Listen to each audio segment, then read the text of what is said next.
मलाई गर्नु हुँदैन नि मेरो मेरो आमा खोसेछ नि नपाए त म गरिदिन्थेँ नि पूजाको सबै सामान त छ नि मेरो मलाई गर्नु हुँदैन नि पाप गर्नु हुँदैन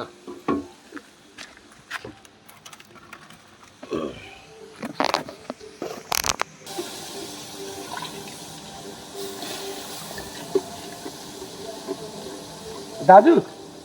पानी ल्याइदिनुहुन्छ पानी हेरौँ कस्तो बोल्दैछ दाछी हुँदैछ भिडियो गरेर राख्नु पर्यो नि काम लाग्छ नि